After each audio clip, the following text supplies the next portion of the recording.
మరొక సోదరి మీ అందరికీ సుపరిచితురాలు మా ఆడబిడ్డ మరి ఆలేరు మాజీ శాసనసభ్యురాలు గొంగిడి సునీతమ్మ గారు, అదేవిధంగా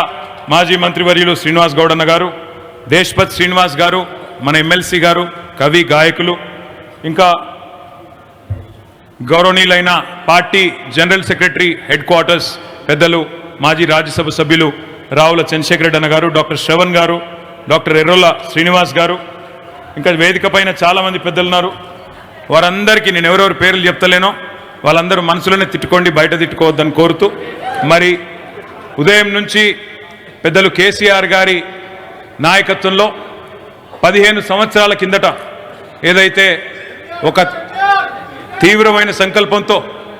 చెప్తా విష్ణు ఆగు లొలివెటకు ఓకే గౌరవనీయులైన పెద్దలు మన పార్టీ అధ్యక్షులు తెలంగాణ ప్రదాత తెలంగాణ తొలి ముఖ్యమంత్రి కేసీఆర్ గారు ఆనాడు ఒక ఉక్కు సంకల్పంతో ఏదైతే 15 సంవత్సరాల కిందట తెలంగాణ వచ్చుడో కేసీఆర్ సచ్చుడో అంటూ జనసామాన్యం గుండెను తడుతూ ఆనాడున్న ఒక సంక్షోభభరితమైన రాజకీయ పరిస్థితుల్లో ఆనాడున్న పరిస్థితులను మరి దానికి అనుగుణంగా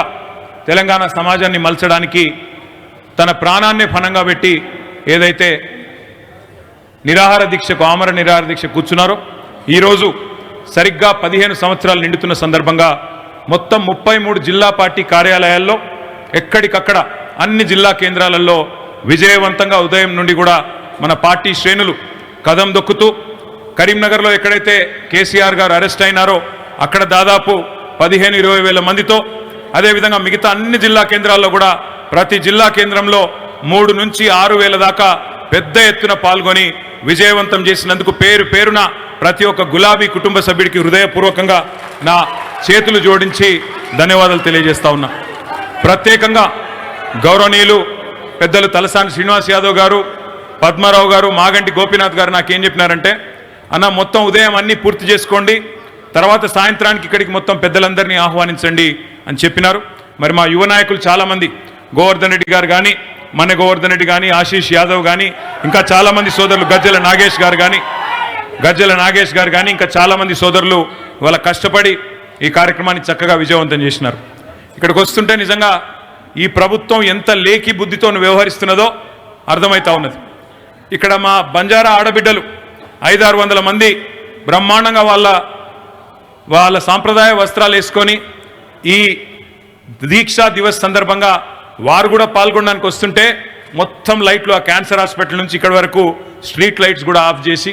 ఉన్న ఫ్లెక్సీలన్నీ చింపేసి ఎంత లేకి ఎంత చిల్లర బుద్ధో ఈ ప్రభుత్వానికి, ఈ ముఖ్యమంత్రిది, దాన్ని బట్టే మళ్ళొక్కసారి రుజువు చేసుకున్నారనే మాట కూడా నేను మీకు విజ్ఞప్తి చేస్తా ఉన్నా. కానీ ఈరోజు మనం ఎవరినో తిట్టడానికో ఎవరినో విమర్శించడానికో ఈ కార్యక్రమం పెట్టుకోలేదు. మనం ఒక్క మాట గుర్తుపెట్టుకోవాలి, మనం నిన్న ఏ దారిలో నడిచి వచ్చినామో తెలుసుకోకపోతే రేపు ఏ బాటలో ప్రయాణం చేయాలనో కూడా మనకు తెలియదు. ఎక్కడ మొదలైనామో మర్చిపోతే ఎటు పోవాలో కూడా అర్థం కాదు. అందుకే ఈరోజు ఒక్క మాట మనందరం కూడా గుర్తుపెట్టుకోవాలి, చరిత్రను చదవకుండా, చరిత్రను అర్థం చేసుకోకుండా భవిష్యత్తును నిర్మించలేము, గతం తెలుసుకోకుండా గమ్యాన్ని నిర్మించుకోలేము. అందుకే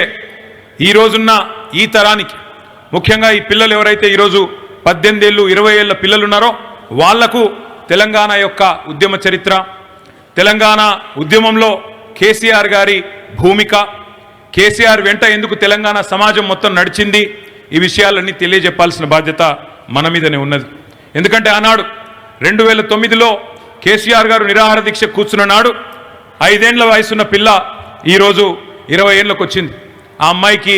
కేసీఆర్ గారు ఒక ముఖ్యమంత్రిగా తెలవచ్చు. కేసీఆర్